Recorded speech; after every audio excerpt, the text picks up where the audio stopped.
The jury is still out on exactly where on the sci-fi spectrum Exodus will end up positioning itself.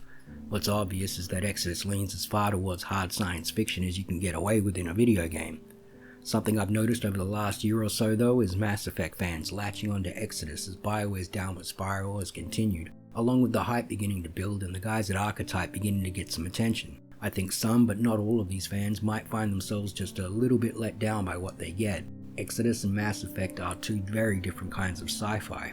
Exodus is a game with science at its core. The narrative is driven by the science, from fleeing Earth in long-haul intergenerational arc ships and time dilation as an in-game mechanic, to transhumanism, genetic modification, and uplifting our animal brethren. Genetic divergence and even the mech suits we've seen in trailers come with Matthew McConaughey explaining the science behind them. All of this is mixed with a healthy dose of fiction and space horror like the Mariama.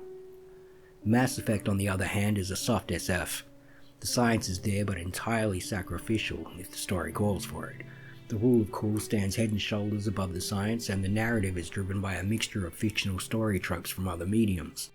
Mass Effect blends Lovecraftian space horror with Tolkien race politics, grabbing inspiration from Blade Runner, Total Recall, Terminator, Alien, Star Trek, and Star Wars, among others.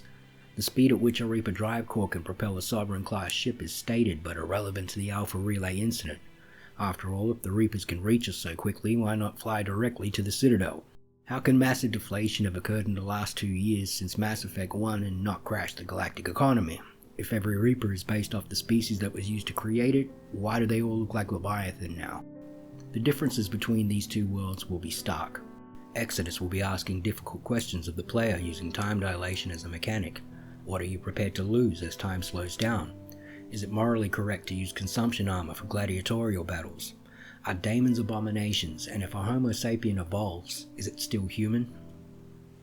I'm not trying to dampen anyone's expectations, for the record. Yes, the game is written by Drew Karpyshyn. Yes, the lead developer worked on KOTOR, but that doesn't mean we have a new Mass Effect. Exodus will be its own world, and from the look of the alpha footage it will resemble Mass Effect, but deal with a much more realistic depiction of space itself. The characters from what we've seen will have far more modern identities and be a lot less alien than our companions from Mass Effect as well, and one of the characters we have had revealed, Alicia Rowe, was less than well received because she seemed to be a bit of a victim of modern character writing, cutting a tone many didn't agree with. It seems to me that the BioWare style will be left behind, where the Quarians were once the space Dalish searching for their lost glory in Arlathan, the self-destructive and warlike dwarven kingdoms, ruling over their own rubble with the Krogan, and the Turians played the role of the Templars to the Asari Chantry. Exodus looks to tell a much more human story and appears set to create an entirely new series of tropes for their own IP. So look, I'm not about to start doom posting over this, and I don't want to give the impression that Exodus will be bad. I just think we should step back from looking at it through the lens of Mass Effect. Have fun out there, guys. Enjoy your souls and enjoy your new year.